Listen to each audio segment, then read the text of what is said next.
Doctor যখন ঘোষণা দেয় হি ইজ ডেড, তখন সেই মানুষটি দুনিয়ার চোখে মৃত, কিন্তু আশ্চর্যভাবে কয়েক ঘন্টা পর সে আবার জীবিত হয়ে ফিরে আসে।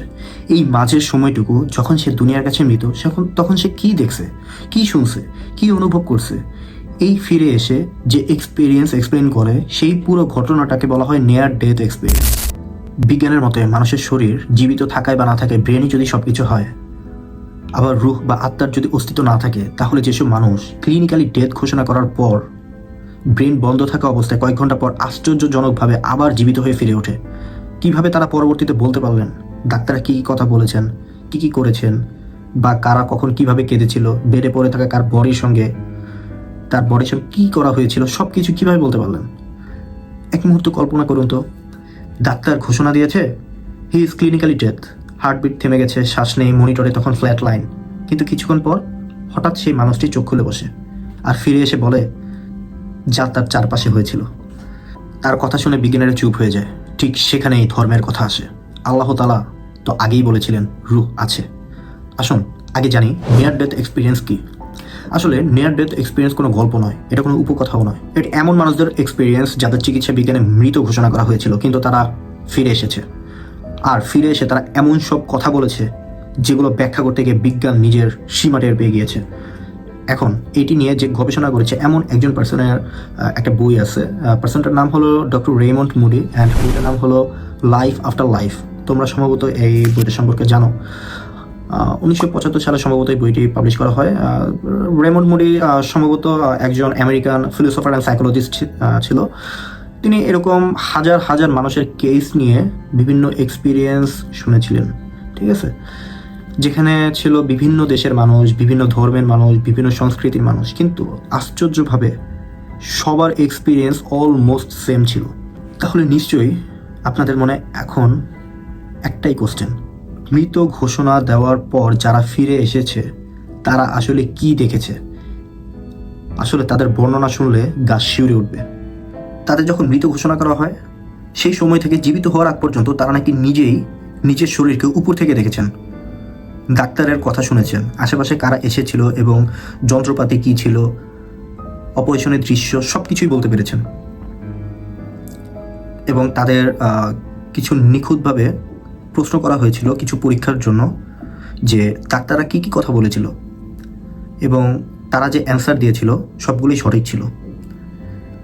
আচ্ছা, এখানে বলে রাখা ভালো যে এদের মধ্যে কিছু লোক ছিল জন্মান্ধ, অর্থাৎ জন্ম থেকেই অন্ধ। তারাও কিন্তু নিজেদের দেখতে পায় এবং তারা খুব আনন্দিত ছিল নিজেদের দেখে। এই সময় কিছু মানুষের এক্সপিরিয়েন্স ছিল খুবই ভালো। তারা খুব শান্তি অনুভব করেছিলেন। তারা ভয়হীন, এক অদ্ভুত প্রশান্তি তাদের মনের মধ্যে ছিল, এবং তাদের লাইফ স্টাডি করে দেখা যায় যে তারা জীবনে অত্যন্ত ভালো মানুষ ছিলেন। আচ্ছা, এটা আমি বলে রাখি যে আমি অনেক চেষ্টা করে দেখার পরেও আমি এটা জানতে পারি নাই যে তাদের ধর্ম কী ছিল বা তাদের রিলিজিয়ন কী ছিল। গবেষণাপত্রে এটা গোপন রাখা হলেও বিভিন্ন তথ্য বা বক্তব্য থেকে এটা আমি জানতে পারছি যে তারা একজন সৃষ্টিকর্তায় বিশ্বাসী ছিলেন। এদের মধ্যে অনেকেই তাদের অভিজ্ঞতায় আরেকটা জিনিস বলেছেন, তাদের বহু আগেই মারা যাওয়া আত্মীয় স্বজনদের মধ্যে তারা ওই সময়ে তাদের ফেস দেখতে পেরেছিলেন। আর জীবনের প্রতিটি ভালো মন্দ কাজ বা তাদের যে সারা জীবনের কিছু মুহূর্ত তাদের চোখের সামনে ভেসে উঠেছিল। তারা একটা কথা শুনতে পায়, এখনও তোমাদের সময় হয়নি, ফিরে যাও। এখন আমার প্রশ্ন হলো, যদি এগুলো কেবলমাত্র ব্রেনের খেলা হয়, তাহলে কেন সবাই একই কথা বলে? তাদের মধ্যে যে জন্মান্ধ, সে কখনো জন্ম থেকে কিছু দেখেই নেই। সে জানেই না মানুষ কীরকম হয় দেখতে, সে জানেই না একটা ঘর কীরকম হয় দেখতে, কিন্তু সে ওই এক্সপিরিয়েন্সের পরে এক্সপ্লেন করতে পারে যে আমি ডাক্তারকে দেখেছি, ডাক্তার এরকম ছিল, ঘর এরকম ছিল, বা ওই যন্ত্রটা এরকম ছিল। কি অবাক করার বিষয় না? যে মানুষ কখনো কিছু দেখেই নেই, তার অভিজ্ঞতা কিভাবে বর্ণনা করে? এটা কি স্বপ্ন নাকি অন্য কিছু? বিজ্ঞান এখানে চুপ, কারণ কোনো উত্তর নেই। এইখানে বিজ্ঞান কিছু থিওরি দিতে চায়। একটা হলো অক্সিজেনের অভাবে হ্যালোসিনেশন, ঠিক আছে? তো আমার কথা হলো, অক্সিজেন কমলে মানুষ বিভ্রান্ত হয়। তাহলে এত স্মৃতি বা এখানে যে স্মৃতি এত পরিষ্কার কিভাবে? আর বিভ্রান্ত হলে সবার এক্সপিরিয়েন্স কিভাবে এক হয়? আচ্ছা, আরেকটা থিওরি দিতে চাই, সেটা হলো যে ব্রেন ক্যান কিল। এখানে আমার একটা প্রশ্ন আছে, যদি ক্লিনিক্যালি ডেথ হয় বা তোমার মনিটরে যদি লাইন ফ্ল্যাট হয়, তাহলে কেমিক্যাল কিভাবে কাজ করে? আচ্ছা, তারা আরেকটা থিওরি দেয়, সেটা হলো যে এটা সাবকনসিয়াস মাইন্ড হতে পারে। আমার এখানেও প্রশ্ন, যারা স্বপ্ন দেখে তারা কিভাবে তাদের এই একটা স্বপ্নে জীবন বদলে ফেলে? আচ্ছা, বা তারা প্রত্যেকেই সেম কথাটা বলে, এটা বাস্তবের থেকেও বেশি বাস্তব ছিল, এটা কেন বলে? আমার আরেকটা প্রশ্ন আছে, যদি ব্রেনই চেতনার উৎস হয়, তাহলে ব্রেন বন্ধ থাকার সময় চেতনা এলো থেকে? এই প্রশ্নের কাছে বিজ্ঞানের কিছু থিওরির একটার পর একটা ভেঙে পড়ে। ঠিক এখানেই ইসলাম কথা বলে, যেটি বিজ্ঞান এখনো আবিষ্কার করতে না পারলেও কোরআন বলে মানুষ কেবল দেহ নয়, রুহের মাধ্যমেই সে জীবিত ও সচেতন হয়। আর এতে প্রমাণ হয় রুহ বাস্তব, কিন্তু মানুষের জ্ঞান সীমিত। এই সোল বের হওয়ার মুহূর্তটাকে নিয়ে একটা হাদিস আছে, যেটার সঙ্গে আবার নিয়ার ডেথ মানুষের এক্সপিরিয়েন্সের কিছু সিমিলারিটি আছে। সেটা হলো যে মুমিনের রুহু দেহ থেকে বের হয় যেমন পাত্র থেকে পানির ফোঁটা ঝরে পড়ে। এই হাদিসের সাথে যারা এই নিয়ার ডেথ এক্সপিরিয়েন্স নিছে আর কি, যে ওইসব মানুষ সেম কথাটাই বলছে। আচ্ছা, এই নিয়ার ডেথ এক্সপিরিয়েন্সে কিছু ভালো মানুষ যারা এক আল্লাহ বিশ্বাসী, তারা যে বলেছিল ওই সময় আমি দেখেছি আমি কোনো কষ্ট ছাড়াই আমার শরীর থেকে আমি বেরিয়ে গিয়েছিলাম। যেমন কোরআনে বলা হয়েছিল, ফেরেশতা বলে ভয় করো না, দুঃখ করো না।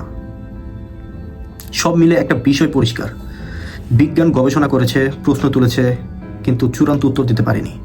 আর ইসলাম তো সেই 1400 বছর আগেই কোরআন হাদিসের রুহের অস্তিত্ব ব্যাখ্যা করে গিয়েছে, মৃত্যুর পর চেতনা থাকার কথা বলেছে। তাই নিয়ার ডেথ এক্সপিরিয়েন্স অর্থাৎ ওই সকল মানুষের অভিজ্ঞতা ইসলামের রুহ ধারণার সঙ্গে শুধু মিলে যায় না, অবিশ্বাস্যভাবে শক্তভাবে মিলে যায়। আমি জানি অনেকেই না বুঝে আমার ধারণা বা যুক্তি বা বিশ্লেষণ নিয়ে প্রশ্ন করতে পারেন যে মানুষের শরীর থেকে একবার রুহু বের হলে তা আর ফিরে আসার কথা নয় বা ফিরে আসে না। তাদের জন্য কোরআনের একটা আয়াত হলো, আল্লাহ মৃত্যুর সময় মানুষের রুহু কবজ করেন আর ঘুমের সময় সাময়িকভাবে রুহু নিয়ে নেন। যার এই মৃত্যু নির্ধারিত হয় তার রুহু রেখে দেন, অন্যদের রুহু ফিরিয়ে দেন।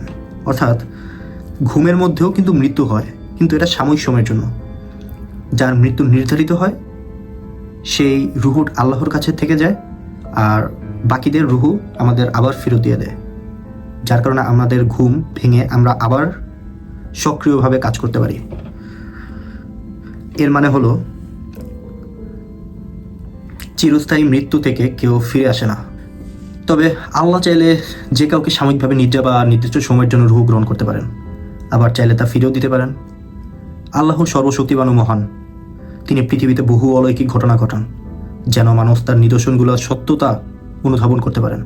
কিন্তু দুঃখজনকভাবে আমরা কোরআন নিয়ে গভীরভাবে গবেষণা করি না বলেই আজ এতটা পিছিয়ে পড়েছি। ধন্যবাদ।